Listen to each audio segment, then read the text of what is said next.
2 Samuel capítulo 11. Boa noite, a paz do Senhor Jesus Cristo. Que Deus abençoe. Quem achou, diga amém. Diz assim, apenas alguns versículos. E aconteceu que, tendo decorrido um ano, o tempo em que os reis saem para a guerra, enviou Davi a Joabe e a seus servos com ele a todo Israel para que destruísse os filhos de Amon e cercassem Rabá. Porém, Davi ficou em Jerusalém. Diga assim comigo, porém, Davi ficou em Jerusalém. Somente até aí. Deus, obrigado pela palavra. Fala conosco segundo o teu querer e segundo a tua vontade.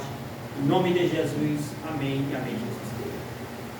Pode se assentar, quem poder aplaudir o Senhor vai ser comigo.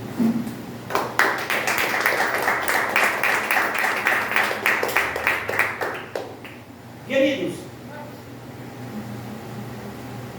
nós acabamos de ler um texto aqui em 2 Samuel capítulo 11.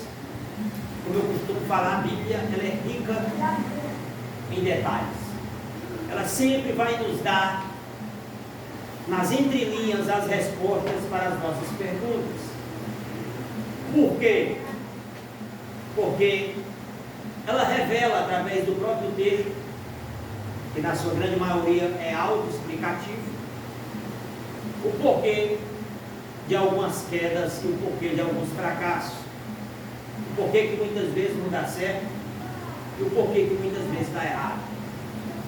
Aqui nós vamos pegar como exemplo um gigante da fé, um arauto, um homem que foi considerado não por um apóstolo, um grande profeta, um grande representante da fé, mas pelo próprio Deus. Ele foi considerado como um homem segundo o seu coração.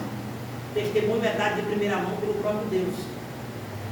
Não foi um homem que testificou que Davi era segundo o coração de Deus. Foi o próprio Deus que disse que ele é segundo o meu coração. Esse homem que é segundo o coração de Deus, ele tem uma história, ele tem uma autobiografia. Ele era um menino, morava mais do seu pai, mais dos seus irmãos, e ele tinha uma história de sofrimento, uma história de dor, de humilhação, rejeição, desprezo. Só que quando Deus ele escolhe alguém, quando Deus chama, quando Deus separa, ele trabalha usando a história, usando o tempo, usando os acontecimentos, preparando um cenário para trazer aquela pessoa em evidência, no seu tempo, na sua hora, no seu momento, do seu jeito e da sua forma. A história de Davi era uma história de lágrimas, porque imagine uma criança ser criado em um lar que ele era rejeitado pelo seu próprio pai. A Bíblia, ela nos oculta no que diz respeito ao tratamento maternal da mãe de Davi para com ele, que nós temos informações históricas. Há pregadores que eles costumam pregar com tanta convicção, fazendo uso da história, que parece que é inerrante. Só que eu não posso aqui pregar usando um argumento histórico, colocando no mesmo patamar de inerrância da Bíblia. As informações nos são limitadas, porque nós sabemos de fato que Davi, ele era um menino rejeitado pelo seu próprio pai. O texto revela com clareza o desprezo, a rejeição do seu pai para com ele. Ele foi criado em um lar em que ele sempre era o último. Ele sempre comia a sobra, ficava no canto. É o pior, é para Davi. É o mais ruim, É para Davi. É para ser o último, tem que ser Davi. É para trabalhar no feriado, que todo mundo tem que ficar em casa, manda Davi trabalhar. Manda Davi trabalhar. É feriado, todo mundo tem que ficar em casa, tem. Mas alguém tem que trabalhar, manda Davi. Tudo tinha que ser Davi. O que era ruim, tinha que ser Davi. Ele tinha que fazer a tarefa mais difícil, a tarefa mais rejeitada, mas a vida dele era uma saga de dor, de sofrimento, rejeição, humilhação. Só sabe o que é isso quem já passou. Só sabe o que é isso quem já enfrentou. Só sabe o que é um vale de lágrimas quem um dia já atravessou um. Só sabe o que é a sequidão de um deserto quem um dia passou por um. No demais, o máximo é teoria, é palavras. Porque sentir só sente quem já passou. Davi, ele teve essa amarga experiência. Todos nós sabemos que a influência de um pai, principalmente em uma cultura em que os pais eles eram reverenciados de uma forma surpreendente. O potencial, o poder de um pai sobre a vida de um filho era muito grande. Que um pai falava, geralmente se materializava na vida de um filho. Você tira pelos patriarcas. Você já leu quando Jacó ele abençoou os filhos dele? Que ele falou, as palavras que Jacó falou concernente os filhos dele, elas trouxeram à existência aquilo que não existia, por causa do poder das palavras de um pai. Então, um pai falava, ela se cumpria. A prova é que a bênção ela era para Esaú. Esaú era o primogênito, por direito. Esaú era o escolhido, por direito. Mas pelo poder das palavras de um pai, ele abençoa Jacó, que é o menor. E as palavras de Jacó, as palavras de Isaac, digo melhor, elas apegam-se a Jacó. E Jacó assume algo que seria para o seu irmão Esaú. Então havia um potencial muito grande das palavras de um pai na vida de um filho. Imagine como é que era o psicológico e o emocional de um adolescente desse. Ele tinha tudo para ser um jovem revoltado. Ele tinha tudo para ser um jovem marginalizado. Mas Davi, ele se submetia às ordens do seu pai. A Bíblia não revela em nenhum momento Davi, ele se revoltando contra o seu pai. Não revela em nenhum momento Davi se irando contra o seu pai. Pelo contrário, ele lhe era submisso. Ele lhe era obediente. Porque o Deus que o amou, que o escolheu, estava olhando para ele, preparando a história, preparando os acontecimentos, preparando tudo para exaltar aquele jovem de uma forma tremenda e maravilhosa. O dia chega, porque o povo, eles começaram a clamar, pedindo a Deus um rei. O reino era o reino teocrático. Samuel era o juiz, Deus era o rei. Reino teocrático. Só que o povo, eles têm desejo de ser como as demais nações. Eles queriam ser como as demais nações que tinham um rei. Aí Deus vai e diz para Samuel: Samuel, fica triste não, porque esse povo não rejeitou a ti não, rejeitou foi a mim. Eles não querem um rei? Aí Deus manifesta aquilo que nós chamamos na teologia de vontade permissiva.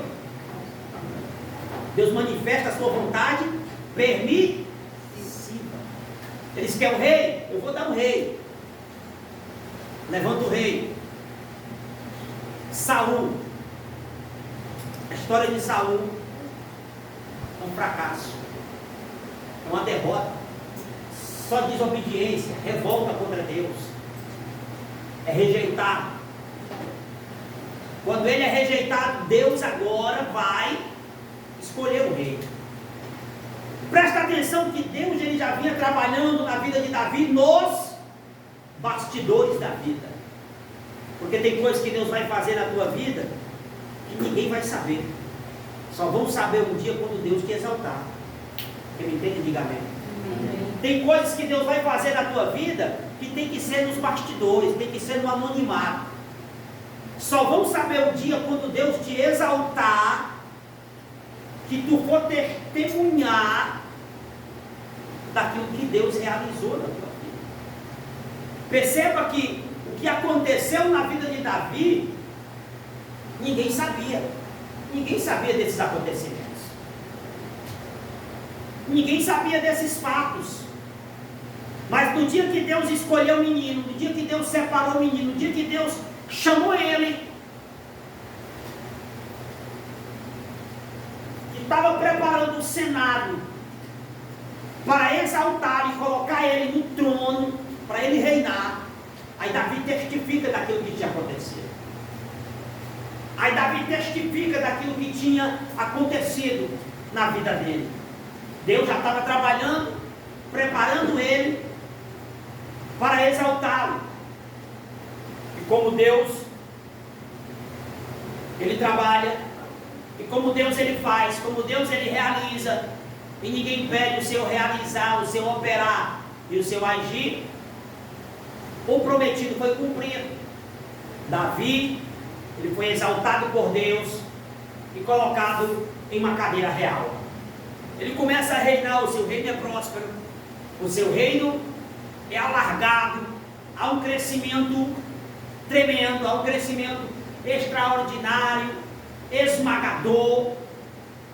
O tempo passa, a fama de Davi se espalha. E um determinado dia, como era costume os reis irem às guerras e às batalhas, chega o dia de Davi ir, só que ele não vai. Diga comigo, ele não vai. Ele tinha que ir, mas ele não foi. Perceba que ele já estava grande. Diga comigo, ele já estava grande. Ele estava famoso, poderoso, conhecido, reconhecido, amado, temido, respeitado, querido. Ele já estava lá no pináculo do sucesso, no apogeu da vida. Os holofortes da fama estavam todos em cima dele. Quem é o maior rei? Davi. Quem é o mais querido? Davi. Quem é o poeta? Davi. Não era querido, não era amado, respeitado. Ele alcança o seu potencial. Explode. Só que ele tinha que ir para a batalha. Diga comigo mais uma vez, ele tinha que ir para a batalha. Não diga, ele tinha que ir para a guerra. Porém, Davi ficou em casa. Porém, Davi ficou onde? Em casa. Ele ficou em casa. Na ociosidade. Passeando no pátio do Palácio Real. Atente para os detalhes, ele tinha que ir para a guerra. Ele tinha que ir para onde? Para a guerra. Quando Deus mandar tu ir para a guerra, vai para a guerra. Não vai ficar no pátio do palácio passeando, não. Na ociosidade. Ociosidade. Mente vazia. É o quê? Há quem diga que é a oficina do diabo. Mente desocupada. Tinha que ir para a guerra.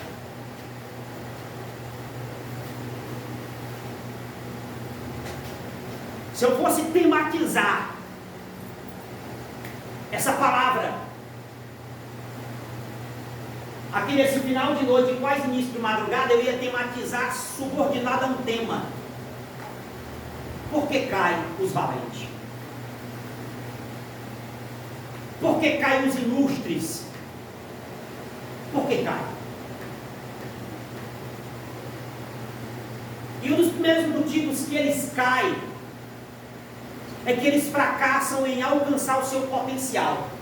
Perceba que esse menino sofreu. Sofreu, irmão.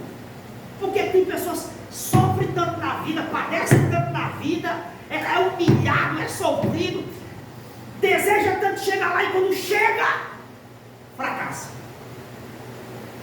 Você sabe qual é a maior anomalia dos seres humanos? Sabe qual é? Se não sabe, eu vou te dizer aqui agora. A grande maioria não sabe gerenciar o sucesso. Eu estava conversando esses dias com uma pessoa, estava falando sobre isso. Muitos mesmo, quando começam é aquela simplicidade, aquela humildade. Você percebe a pureza. Você percebe com facilidade. Só que começam a crescer. Começam a crescer. Começam a se tornar famosos. Aí entra a prata, entra o ouro. Entra a fama. Aí fracassam em alcançar o seu potencial. Por que fracassam em alcançar o seu potencial? Porque baixam a vigilância. O que foi que Davi fez? Baixou a vigilância. Ele tinha que ir para a guerra. O texto é enfático, está aqui bem claro. Ó. Tem um pontozinho aqui, um ponto. 2 pontos, ó, 2 pontos. Aí tem porém, Davi ficou em Jerusalém. Ele tinha que ir para a guerra. Ele tinha que ir. Aí ele fica em Jerusalém. Fica em casa, passeando no pátio do palácio. Aí o diabo rei que não perde a oportunidade, o bicho rei que é sujo. Olha aí, olha. Tinha que estar na guerra. Tinha que estar na batalha. Tinha que estar na peleja. Estava na ociosidade. Desocupado. A mente está vazia. É agora que eu lanço a seta. É agora que eu preparo o banquete. É agora que eu armo bem direitinho. Está do jeito que eu queria. Aí está lá a mulher tomando banho nua. Despida. Ele passeando no pátio do palácio. No pátio do palácio. A mulher está tomando banho. Praticamente, eu não vou entrar em detalhes aqui. Sobre cultura, costume, o que ela estava usando. Porque vai deixar mais erótico. Ele estava na ociosidade. Ele tinha que ir para onde? Para onde? Para guerra, para batalha, para luta, para peia, para espadada. Ficou em casa na ociosidade. Tivesse ficado mesmo orando pelos soldados que foram para a guerra, né?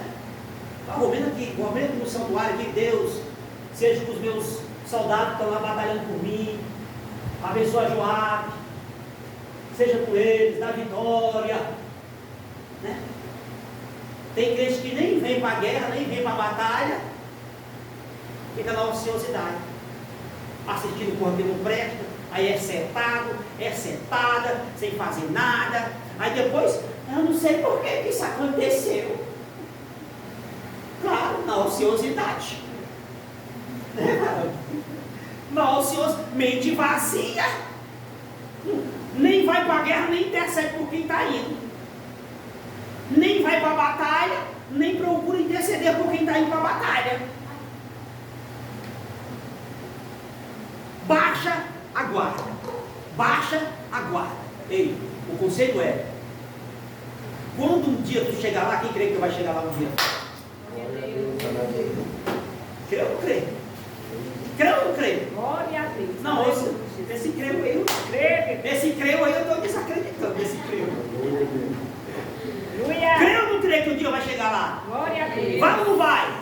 Então quando um dia tu chegar lá, não baixa a guarda. Glória a Deus.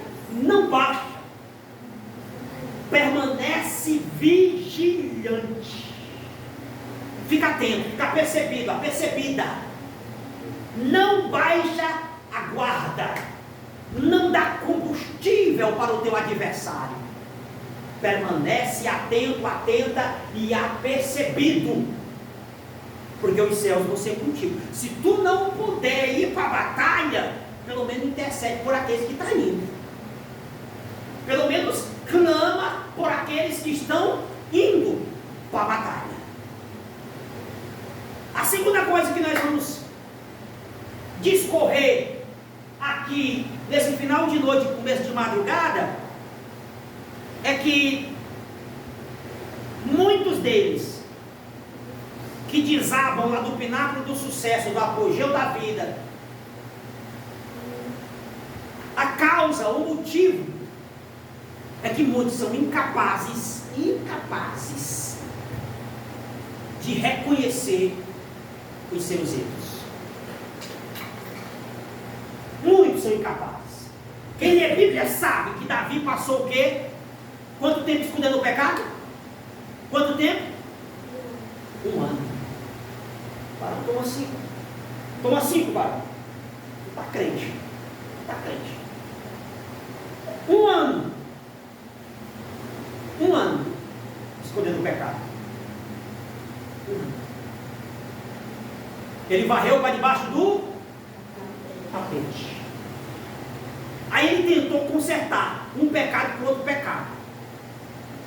Isso é coisa que se faz, né, para consertar um pecado com outro pecado? Ele não adulterou, ele tinha que dar a cara a tapa, vai estar minha cara. Ele tinha que dar a cara a tapa, dizer que tinha pecado, mas não.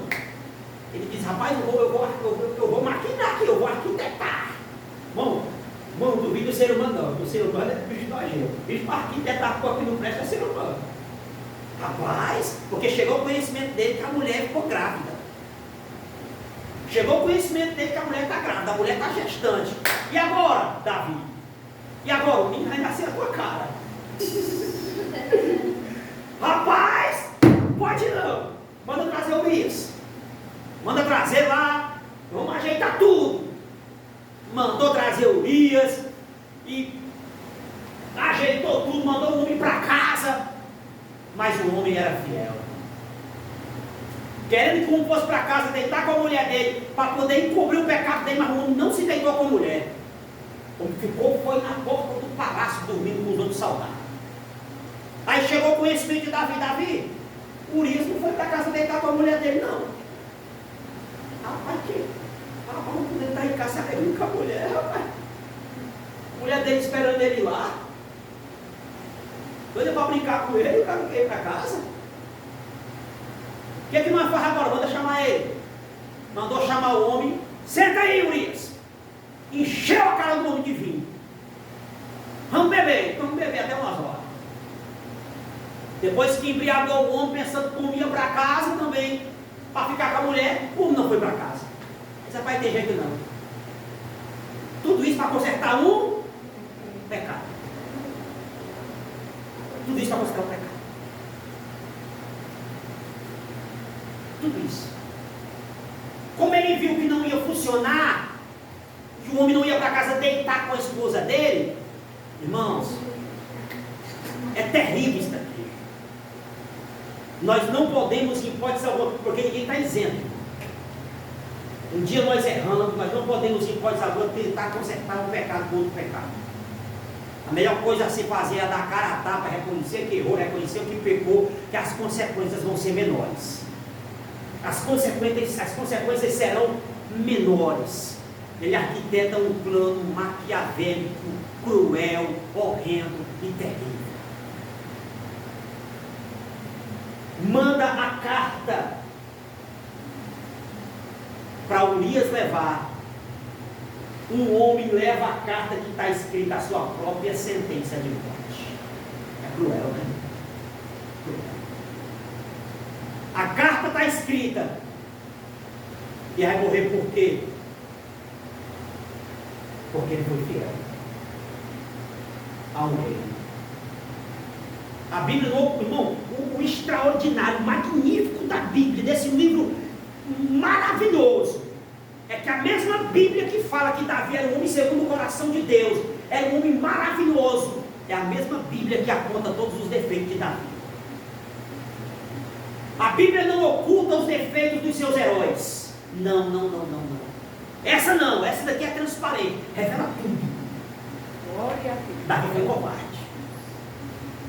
Ele escreve a sentença de morte e dá o seu leal soldado Urias levar, entregar nas mãos de Joabe. O homem era fiel. Ele levou a carta, deu nas mãos do general. Quando ele leu, ele obedeceu a voz do rei. Obedeceu a voz. Davi tentou consertar o seu pecado, matando o seu fiel soldado. Só piorou a situação para ele. Um ano. Era mais fácil ele ter mandado chamar o profeta e ter dito: pequei, errei, reúne aí os sacerdotes, os responsáveis, para me humilhar aqui diante de todo mundo, dizer que eu caí em adultério, eu adulterei, eu caí com a mulher do meu leal soldado. Mas não, ele tentou cobrir o pecado dele consertando o outro. Digo melhor, ele tentou cobrir o pecado dele cometendo um pecado mais grave ainda, que era matando o seu leal soldado Urias. Muitos fracassam e caem de lá, despencam, porque são grandes demais e não quer dizer que pecou e errou. Rapaz, mas se eu revelar isso, rapaz, muita gente vai se escandalizar. Aí pega o pecado e vai para debaixo do tapete. Quantos líderes faz isso? Quantos que têm nome, que são famosos, cometem atrocidades, ocultam, escondem, mas o que nós temos que entender é que não há nada em oculto que não haja de ser revelado. Deus revela. E um dia a casa cai e ela desaba, ela despega com tudo, velho. Despega com tudo. Por isso que a melhor coisa a se fazer é ter humildade para reconhecer que errou e pecou. Muitos não reconhecem, não admitem, porque sofrem de uma doença que nós chamamos de megalomania. Mania de grandeza. Mania de grandeza. Terceiro, já para nós não prolongar muito, né? Por que muitos despencam e caem? É porque em vez de eles dominar o sucesso, é o sucesso que domina eles. O problema de muitos cair. Em vez de ele gerenciar o sucesso, é o sucesso que gerencia a cabeça e a mente deles. São incapazes de gerenciar o sucesso. Lutou tanto, sofreu tanto, uma saga de dor, uma saga de sofrimento. É por isso que muitas pessoas, muitas vezes, elas pedem muitas coisas, pedem e não recebem. Muitas vezes Deus olha para a estrutura da pessoa psicológica, emocional, espiritual, vê que a pessoa não tem capacidade de administrar aquilo, de gerenciar, Deus não vai dar. Se der um dia, primeiro ele vai preparar a pessoa. Ele vai preparar, trabalhar na mente, trabalhar no coração, estruturar ela, para que aquela bênção, quando chegar na vida dela, seja bênção, e não seja uma maldição. Porque as bênçãos do Senhor, elas só nos enriquecem, e não nos acrescenta dores. O que Deus te der, é para te abençoar. É para promover bênção na tua casa, na tua família, no teu casamento, na vida dos teus filhos, na vida das pessoas que estão próximas de ti. Então primeiro ele vai nos estruturar. Porque muitos quebram os processos, violam as etapas, e querem porque querem, buscam desenfreadamente, aí muitas vezes chegam lá até meteoricamente, rapidamente, mas na mesma velocidade que subiram, é a mesma velocidade que desce. Por quê? porque não tem capacidade de gerenciar. Ou muitas vezes, tem pessoas que, para mim é o mais triste, pessoas que sofrem tanto para chegar lá, que nem a história de Davi. Ele permaneceu lá por causa da benignidade e da bondade de Deus, porque depois de um ano, o profeta foi lá e ele se humilhou diante de Deus. Porque se ele não se humilha, ele tinha sido quebrantado. Se ele não se humilha diante de Deus, se ele não desce ali, ele não tinha escapado também. Tinha não. Não tinha.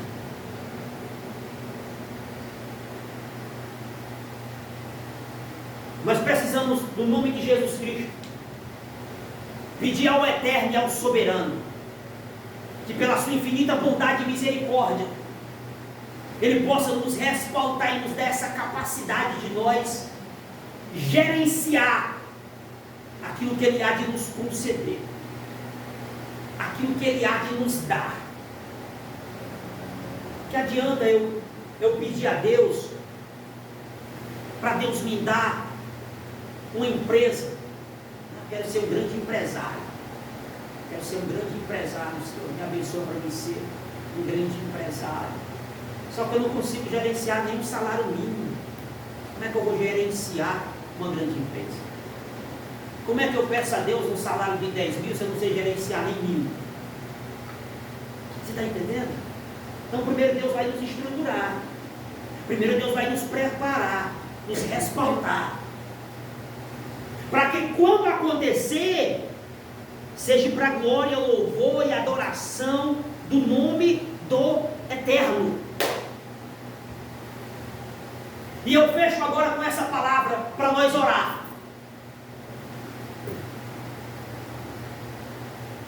O grande vilão da história,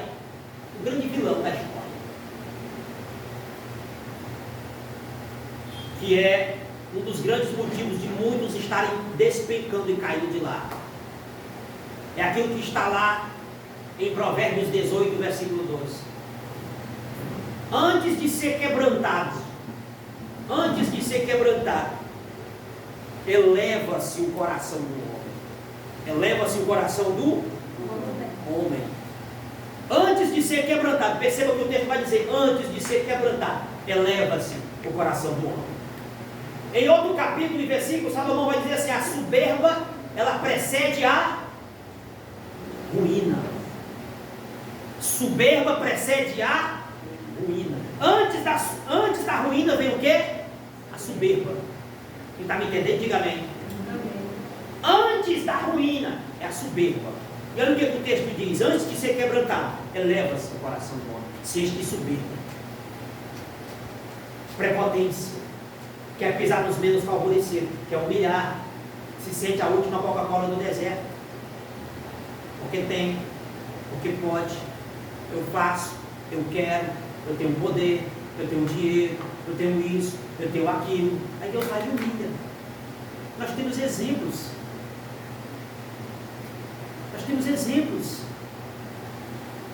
De pessoas que dias atrás estavam aí com seus nomes estampados nas maiores e melhores plataformas de sucesso. Cadê? Desapareceram. Por quê? Presta atenção. Se tem uma coisa que faz com que o próprio Deus, Ele é expert em fazer. Tu não vai achar na Bíblia que o diabo, ele humilha soberbo. Você não vai achar na Bíblia. Não vai. Por que o diabo não humilha soberbo? Porque soberbo é parecido com ele. O diabo não vai humilhar um soberbo porque soberbo é parecido com ele. O diabo desceu do céu por causa da soberba dele, da arrogância, do orgulho. Por isso que ele desceu do céu. Quem humilha soberbo é o próprio Deus. Deus dá graça aos humildes, mas resiste aos soberbos. Quem humilha soberbo é o próprio Deus. O próprio Deus que humilha por causa da arrogância, da prepotência. E muitos estão despecando, estão caindo de lá, porque ainda não compreenderam e nem entenderam que a plataforma do sucesso é a humildade. Antes de ser quebrantado, eleva-se o coração do homem. Diante da honra, vai a humildade. Vai a humildade. Aqueles que querem chegar lá e permanecer lá, tem que usar como plataforma de estabilidade a humildade e entender que tudo é dele e para ele são todas as coisas. Então tudo é dele e para ele são todas as coisas. Exaltar e glorificar o nome do Eterno, porque se assim nós fizer, com certeza o Todo-Poderoso nos sustentará, nos fortalecerá e será conosco todos os dias da nossa vida para a glória do nome dele. Que os céus nos ajude, que o Todo-Poderoso continue nos ajudando, para que nessas lutas diárias, nessas batalhas diárias, ele venha nos fortalecendo, nos enchendo do seu Espírito Santo, para que assim a gente possa, com a bênção dele, com a ajuda dele, chegar lá. E com certeza, um dia nós vamos chegar lá. Nós venha permanecer lá. Glória a Deus, aleluia. Porque o mistério mais profundo não é chegar lá. Porque chegar lá não chega. O segredo está em permanecer lá. Não, eu cheguei, graças a Deus que chegou, eu quero ver se permanece. Porque muitos chegam, mas não permanecem. Que o Santo de Israel nos ajude, nos guarde, nos livre e nos proteja de todo o mal. Em nome de Jesus. Amém? Fique em pé. Dá uma pausa aqui, Barão, por favor. Deus abençoe a todos os irmãos. Vamos orar.